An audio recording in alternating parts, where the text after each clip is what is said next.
Bonjour à toutes et à tous, donc aujourd'hui nouvelle vidéo de la COP des Sources.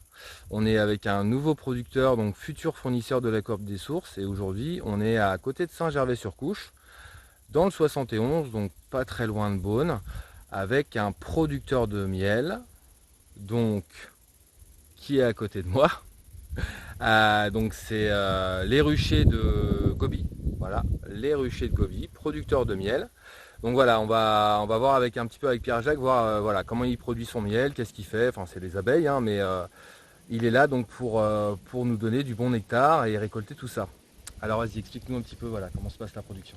Moi je suis apiculteur amateur depuis à peu près 11 ans et puis Ok, sur la commune de Saint-Gervais et ok, là je dispose d'environ 15-16 ruches que je fais en parallèle de mon travail donc. ouais, Et puis j'ai trois productions de miel de printemps, d'acacia et miel de fleurs d'été, suivant les saisons.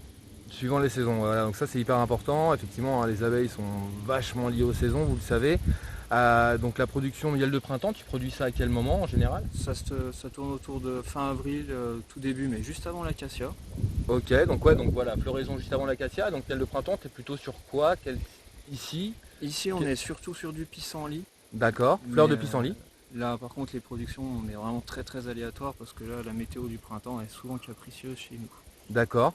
Donc c'est vrai que là cette année c'est bien particulier Ouais, là, on a eu un avec la sécheresse. printemps frais et on a fini sur une sécheresse canicule, donc on a eu des productions assez faibles. D'accord. Donc miel de printemps tu nous disais, ensuite miel d'été, donc là on est plus sur de l'acacia tilleul, Acacia, ouais, et puis après, on a surtout ici, c'est de la ronce. de la ronce, fleur de Plus de ronce. ronce, ouais. Miel de ronce, donc la ronce elle est pas mauvaise, hein. Du coup on veut l'arracher quand elle est dans notre jardin, mais finalement la ronce fait des fleurs et donc les abeilles vont dessus et Ah donc on oui. a de la Et puis fleur de là, ronce. c'est un miel qui est excellent, la ronce. Il Faut est, vraiment pas se fier au. ouais, il est comment le miel de ronce, du coup il est... Il est très sucré, très doux, assez fluide. Il a une couleur ambre. Ok, et Et c'est un excellent miel. voilà.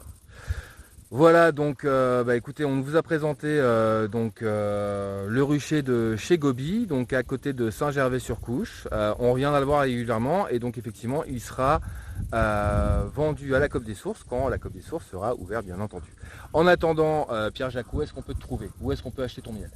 Je suis distribué dans trois boulangeries sur la commune d'Épinac, D'accord, la boulangerie aux délices d'Épinac, d'accord, au Creusot, la boulangerie d'Urc, ok, et après il y a la boucherie traiteur Bonin au Creusot également. d'accord. Est-ce que tu as un site internet, un Facebook, un... J'ai une page Facebook, Ok, mais j'ai pas encore de lien pour la vente. d'accord, donc la page Facebook c'est, j'imagine, C'est ça, le rucher de chez Gobi. le rucher de chez Gobi. Voilà donc le rucher de chez Gobi. Alors on a un excellent miel. En plus ce qui est hyper important, je pense que ce qu'il faut dire aussi, c'est qu'aujourd'hui ici à Saint-Gervais-sur-Couche, on est entouré uniquement, alors là on le voit pas très bien, mais tout ce qu'il y a autour de nous en fait finalement on est entouré uniquement de prés. De prés avec des vaches. On n'a aucune production ni de colza ni autre chose, donc pas de pesticides. Donc voilà, donc c'est un miel qui est excellent. T'es d'accord? Tout à fait. On vous dit à bientôt. À bientôt. Allez, ciao.